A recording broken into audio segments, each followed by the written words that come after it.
Buenas tardes. A continuación vamos a ver la segunda parte de programas. En la primera parte vimos los programas de salud en nuestro país y a continuación vamos a ver los programas intersectoriales. Para comenzar vamos a definir a qué nos referimos cuando estamos hablando de los programas intersectoriales.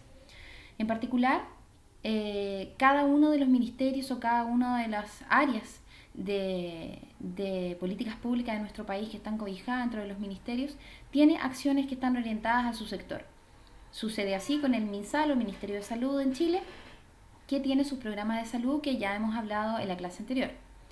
Sin embargo, también existen políticas públicas que no obedecen solamente a un sector. No son puramente de salud, no son puramente de educación o no son puramente de vivienda, sino que debido a su complejidad y a su relevancia, ¿cierto? Y a la amplitud de causas que ocasionan este problema, se han definido como estrategias que necesitan de múltiples sectores para poder funcionar.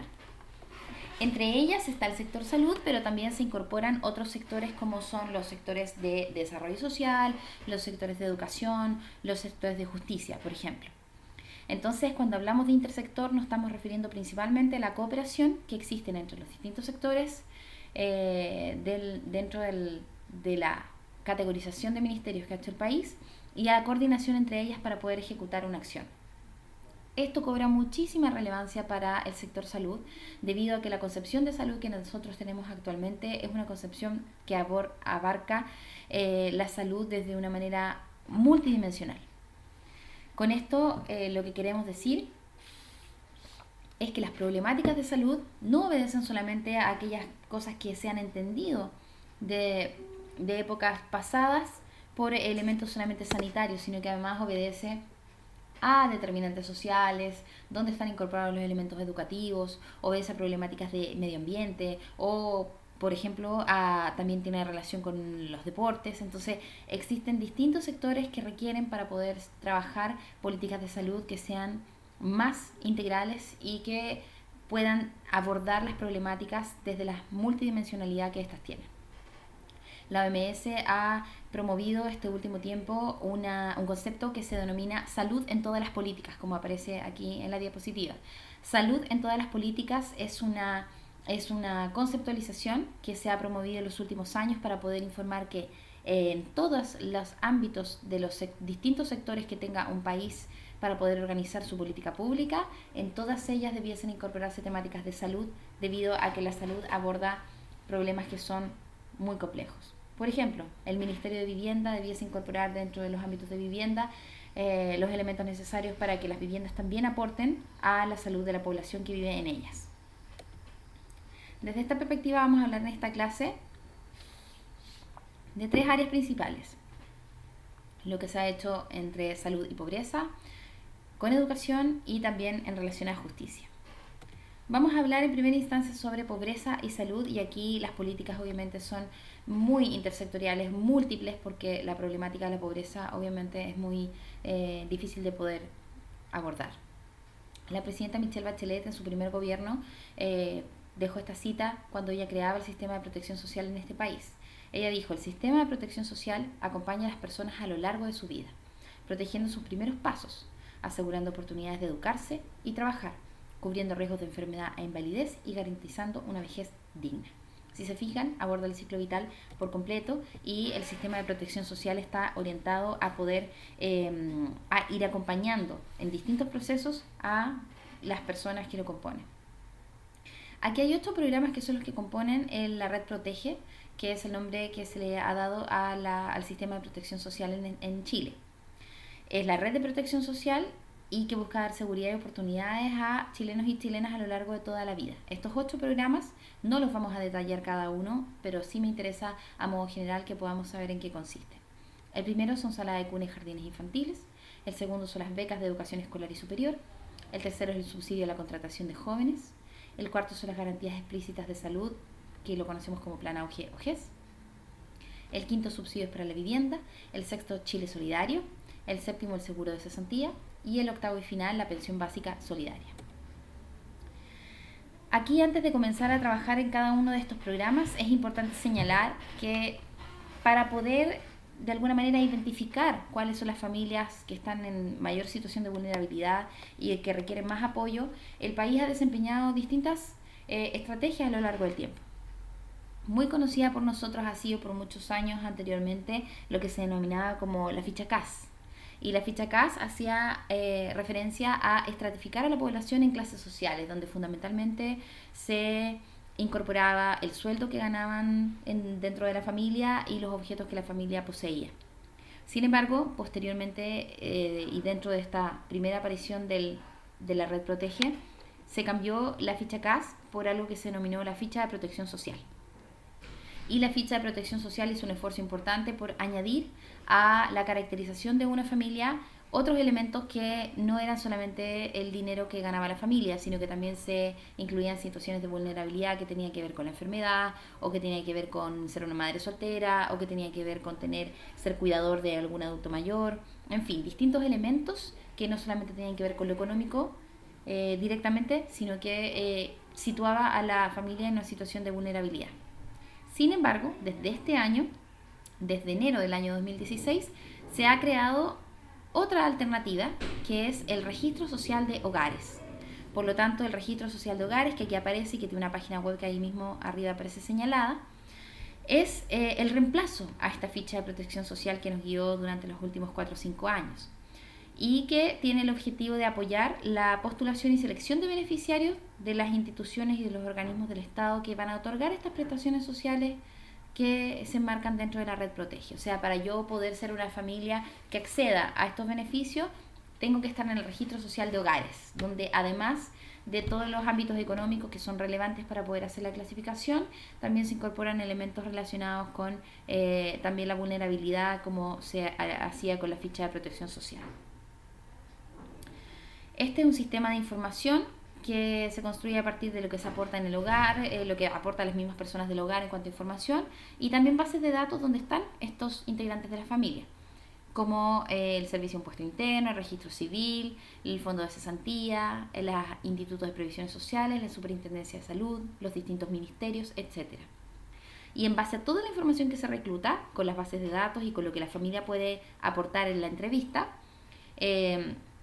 se ubica al hogar en un tramo de una estratificación socioeconómica y se le clasifica. Y esta clasificación socioeconómica se construye a partir de la suma de los ingresos también y son ajustados por distintos elementos que los catalogan como vulnerables a la familia, como tener personas mayores de edad, adultos mayores, personas con dependencia o con discapacidad. Por lo tanto, vemos aquí que se ha hecho igual un esfuerzo por variar la vulnerabilidad solamente desde lo económico. Sin embargo, igual sigue siendo uno de los elementos principales y ahí todavía quedan situaciones que mejorar al respecto. Bueno, vamos a hablar de los programas sociales que existen y que se los nombré en un inicio, que son de la red Protege, que son estos 8. Primero están las salas cunas y jardines infantiles, donde se intenta cubrir a la mayor cantidad de la población. Se ofrecen servicios gratuitos.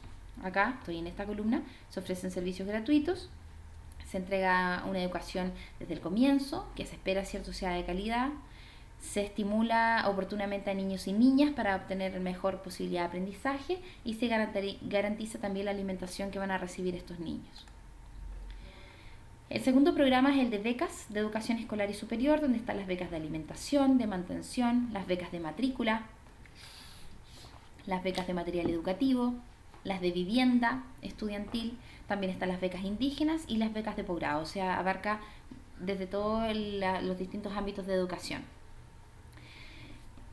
En tercer lugar, encontramos el subsidio al empleo de los trabajadores jóvenes, debido a que eran las personas que tenían menos posibilidades para poder emplearse. Se les entregaba un subsidio al trabajador que permitía complementar sus ingresos, porque al inicio se había observado que eran bastante bajos. Un subsidio también al empleador para que fomentara la contratación de trabajadores jóvenes, y estaba dirigido a trabajadores con contrato de trabajo y también para trabajadores independientes que coticen, por ejemplo. Y aquí son las personas entre 18 y 24 años. En cuarto lugar está lo que nosotros conocemos ahora como GES o como Plan Auge, que lo relacionamos siempre con el sector salud. Sin embargo, aquí observamos que el Plan Auge, y como lo vamos a abordar en clases posteriores, donde vamos a hablar en detalle acerca de este Plan Auge o GES, nace como un programa social fundamentalmente. no nace para poder evaluar la situación de salud de un país, o no nace desde una iniciativa sanitaria, sino que nace más bien desde una iniciativa social. Se identifica en ese momento que las patologías, la mayoría de las patologías de los enfermos crónicos tenían grandes gastos o costos en salud para las poblaciones, y por lo tanto era fundamental que tuviesen un apoyo económico. Nace entonces en primera instancia desde el ámbito social, sin embargo es una política intersectorial donde hay muchos ministerios que están involucrados. Protege cubriendo patologías específicas, asegurando acceso a atención en todos los niveles, ¿cierto? Desde la prevención primaria hasta la terciaria y los distintos niveles de complejidad. Fija plazos específicos que son exigibles además por ley para la atención, lo que se denomina la garantía de oportunidad. Y garantiza gratuidad para los grupos más vulnerables y pagos básicos o minoritarios para los grupos que tienen más dinero. En quinto lugar están los subsidios para la vivienda, donde hay subsidios para la compra de viviendas nuevas, de viviendas usadas, la protección del patrimonio familiar, también hay pavimentos participativos, ¿cierto?, en las comunidades, habilitación de espacios públicos orientados al bienestar, ¿cierto?, y a mejorar también ámbitos de la salud, beneficios para deudores habitacionales y atención especializada para campamentos y para poder también eliminar campamentos. Está luego el seguro de cesantía en sexto lugar, donde se le entrega a las personas que están en cesantía ingresos básicos por 5 meses, se mantiene la asignación familiar, se beneficia los ámbitos de salud a través de FONASA, se accede a capacitación laboral y se contribuye a la reinserción laboral a través de la Bolsa Nacional de Empleo. ¿Ya? Vamos observando aquí entonces que las políticas son efectivamente intersectoriales, porque si bien pueden nacer desde el ámbito social, en esta parte donde estamos abordando las que son sociales, son capaces de impactar los distintos elementos: vivienda, justicia, salud, y por lo tanto obedecen a problemáticas que son de mucha complejidad y que son necesarias abordarlas desde distintos aspectos. Vamos a ir con Chile Solidario después. Ahora vamos a hablar del sistema de pensiones, ¿ya? En lugar número 7. El sistema de pensiones se cataloga como pensión básica solidaria y fija ingresos económicos mínimos para todos los adultos mayores de 65 años o personas que son catalogadas, ¿cierto?, como personas con discapacidad o imposibilidad de trabajar, de hogares del 60% más vulnerable de la población, y garantiza además en paralelo el acceso a las prestaciones de salud. Estas pensiones básicas solidarias funcionan de distinta manera y aquí voy a explicar los 4 tipos que existen. Primero vamos a hablar de las pensiones de vejez, después vamos a hablar de las discapacidades. Las pensiones básicas de vejez: existe la pensión básica solidaria, donde los requisitos para poder acceder son 65, no 60, 65 años o más, no tener pensión en ningún régimen previsional, o sea, no tener pensión en absoluto, residir en Chile y pertenecer al grupo familiar perteneciente a la población más vulnerable o más pobre del país. Y aquí están los montos desde el año 2015, es 89.764.000 pesos mensuales. Esta es básica solidaria y, como dice aquí, está orientada a las personas que no reciben nada de pensión. Y existe el aporte previsional solidario de vejez, que es para las personas que sí reciben algo de pensión, pero que los montos son tan bajos que no son montos adecuados para poder vivir, y por lo tanto el país hace un aporte a las pensiones que ya lograron de las AFP. También tiene requisitos, que es tener a lo menos 65 años de edad al momento de la solicitud, una pensión base que sea inferior a la que se cataloga, ¿cierto?, como mínima, que es la que aparece en la pensión básica solidaria, residir en Chile también y pertenecer al grupo más pobre de la población. Y aquí están los montos que se han ido aumentando de a poco, gradualmente, y a partir del 1 de julio de 2013 el monto al que se intenta llegar, perdón, de 2015, como aparece ahí abajo, el monto al que se intenta llegar de pensión máxima es 291.778 pesos. ¿Qué significa esto? Que si yo fui trabajador, me pensioné y mi pensión es menor al monto de 291.778 pesos, por ejemplo, yo me pensioné y tengo una pensión de 130.000 pesos, el Estado me pone lo que falte para poder lograr ese monto, que es el monto básico sobre el cual se está catalogando la pensión básica necesaria para poder sobrevivir en el país. Sabemos que son montos muy pequeños y sabemos que en general los aportes de pensiones de las AFP también son mínimas, por lo tanto es un paso que el país logre hacer este aporte solidario a las personas que no tienen una pensión que esté catalogada de los 291.778 pesos. Sin embargo, las pensiones básicas solidarias son bastante menores. Fíjense aquí el valor 89.764 pesos, por lo tanto ahí hay una desnivelación importante. O sea, si catalogamos en una primera instancia que una persona no puede vivir con menos de 291.778 pesos, por lo que debemos hacer un aporte adicional, entonces también la pensión básica solidaria debiese ser del mismo monto. Y ahora vamos con las pensiones de invalidez. Las pensiones de invalidez son pensiones que se les dan a personas que tienen menos de 65 años, o sea, personas que están en la categoría adulto, sobre 18 y menores de 65 años, y que por alguna situación de discapacidad son catalogados por la CONPIN como una persona que no puede trabajar. Razón por la cual el país le entrega una pensión básica solidaria, ahí aparecen los requisitos para poder acceder a ella, y desde el 1 de julio del año 2015 el monto que es actualmente es el mismo monto de la pensión de vejez, que son 89.764 pesos. Nuevamente aquí podemos mirar esto de una forma crítica, ¿cierto? Y pensar que en su monto bastante bajo comparativamente con lo que se hace en el aporte previsional, por ejemplo, de vejez.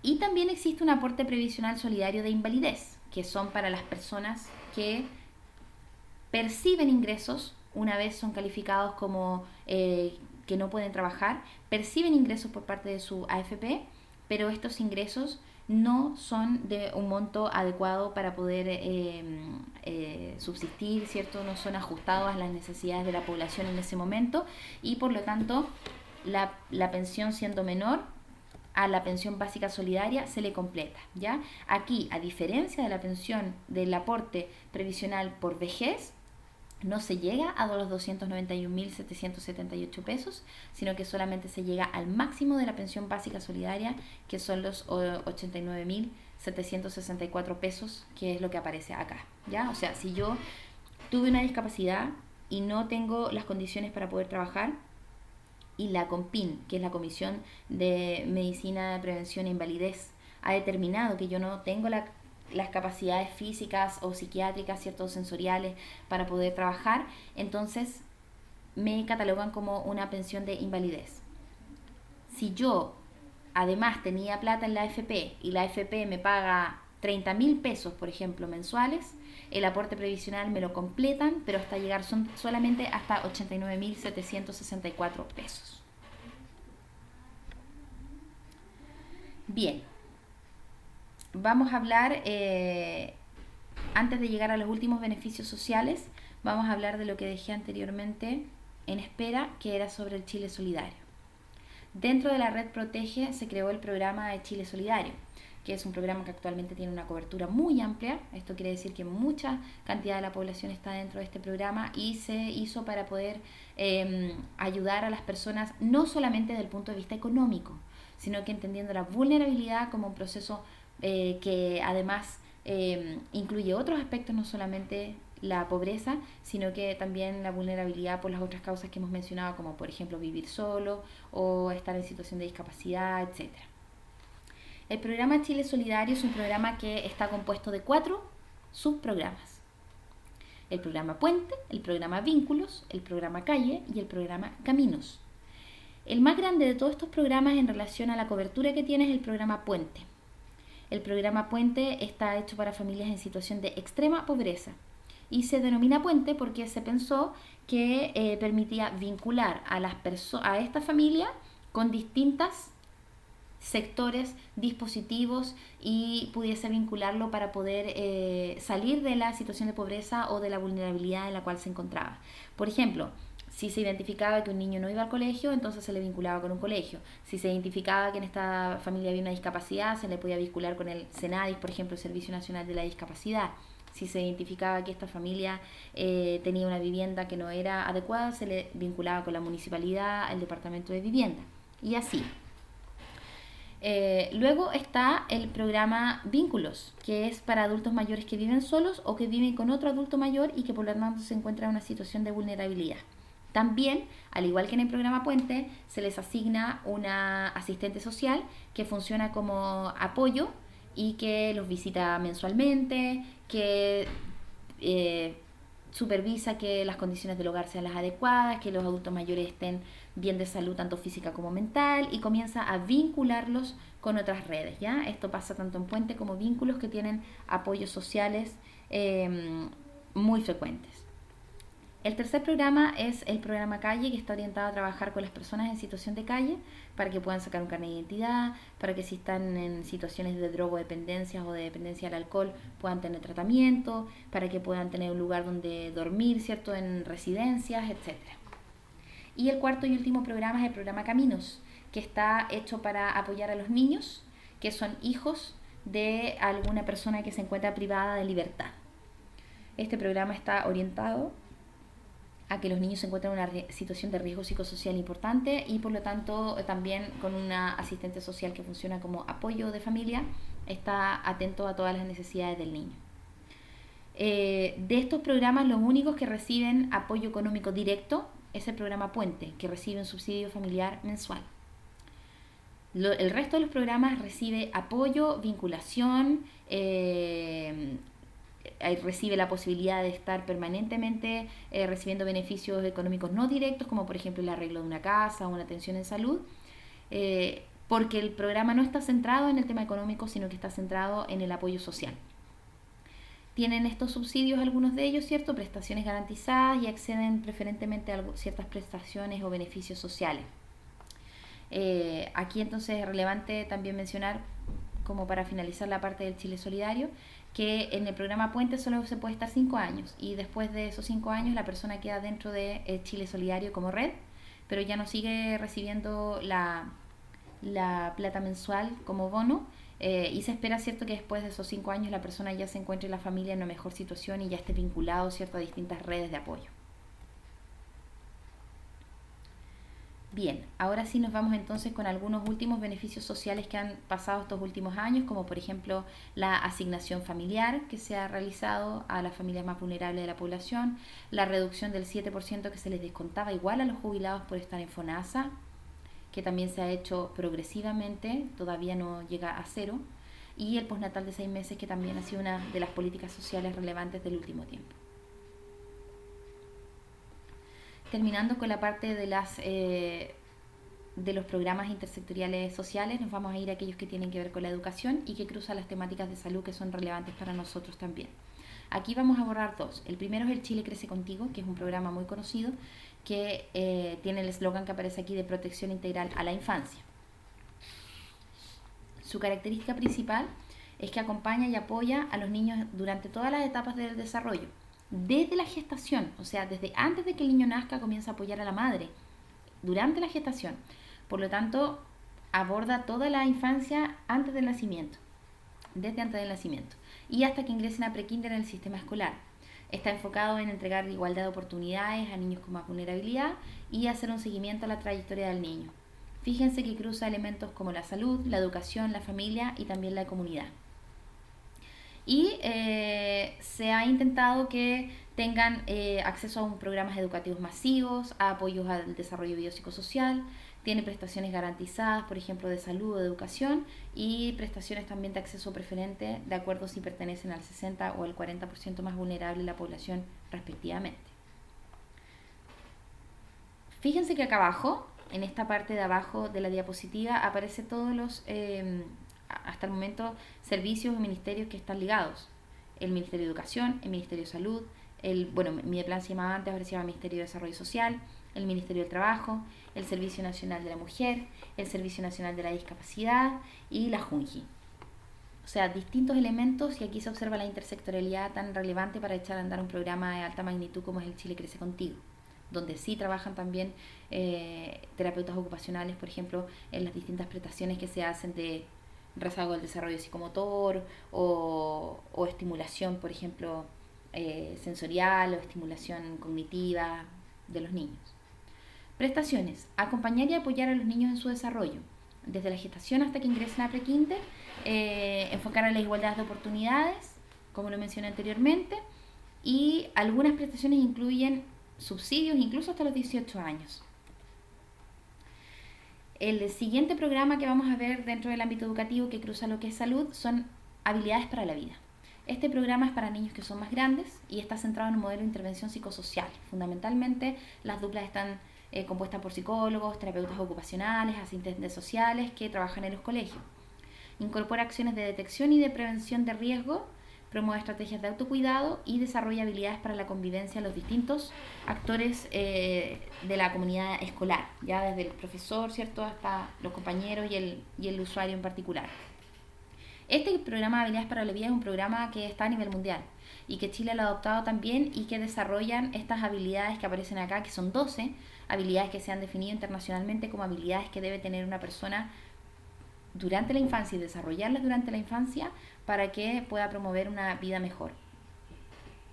Estas habilidades son la comunicación, las conductas asertivas, valores, trabajo en equipo, la toma de decisiones, solución de problemas, análisis de la influencia de los pares y de los medios de comunicación, la autoevaluación, control de emociones como el estrés, factores de riesgo de protección y resiliencia, mejora del uso del tiempo libre y ser capaz de establecer un proyecto de vida. Estas 12 habilidades se han definido y se trabajan en estas duplas o triadas que les mencioné en el colegio, en coordinación con los profesores, con los padres, para poder ir mejorando estas habilidades durante toda la infancia. Finalmente, vamos a ver aquellos programas que cruzan el sector salud, especialmente para la terapia ocupacional, son de alta relevancia y que se relacionan, por ejemplo, con justicia, ¿ya? Aquí viendo la línea intersectorial.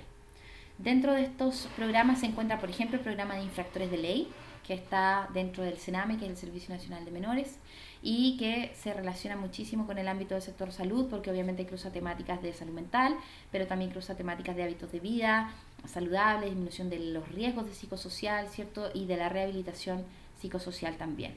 Está la capacitación laboral, donde trabajan muchos terapeutas ocupacionales también dentro de lo que es CENAME, pero fundamentalmente dentro de las cárceles donde están adultos, y la inserción laboral, que es posterior a que los personas que están privadas de libertad cumplen su condena, y ahí también, ¿cierto?, se trabaja como un proceso de transición para poder llegar a la inserción laboral y a la inclusión social real. Están dentro de esto unos programas bien específicos que son como unos protocolos, se denominan módulos socioocupacionales y se basan en el modelo de ocupación humana para poder fundamentar cómo la abolición y la necesidad de una ocupación significativa son fundamentales al momento de poder hacer una reinserción o una inclusión social efectiva posteriormente.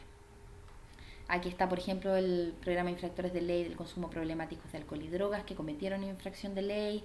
Hay elementos cierto súper importantes intersectoriales como los que aparecen acá, la relación que existe entre el SENDA, que es el Servicio Nacional de Dependencias y Alcohol y Drogas, el Ministerio de Salud, que diseñaron el programa cierto específico para poder realizar las acciones terapéuticas con los adolescentes, y también está el CENAME, que es el Servicio Nacional de Menores, que es el que ofrece este servicio en primera instancia. Entonces, están aquí 3 servicios haciendo políticas intersectoriales para poder llegar a la situación final de inclusión social. O en capacitación laboral, donde se encuentra el Ministerio del Trabajo, el Ministerio de Justicia y el Ministerio de Salud, para poder abordar distintas temáticas. También está el CENSE, que aparece ahí en la pantalla, que es el Servicio Nacional de Capacitación y Empleo. Entonces vemos cómo distintos elementos van conformándose para poder establecer una política final. La inserción laboral, el programa de inserción laboral también se coordina intersectorialmente con las OMIL, que son las oficinas municipales de intermediación o información laboral, donde hay bolsas nacionales de empleo, ¿cierto? Se les capacita a las personas y se van haciendo coordinaciones que son de distintos sectores. Vemos entonces cómo las políticas intersectoriales no solamente son necesarias, sino que son muy difíciles de poder coordinar también, pero que finalmente nos van a dar resultados que son más reales y que están más relacionados con las problemáticas que enfrentan nuestros usuarios, que vienen de múltiples dimensiones. y además hace mucho sentido con la visión de salud que nosotros tenemos y que está orientada a tener una mirada que es mucho más amplia, donde necesitamos esta visión no solamente de la salud en todas las políticas, sino que también de cómo nosotros somos capaces de brindar nuestros conocimientos y salud también en los distintos otros sectores con los cuales queramos participar.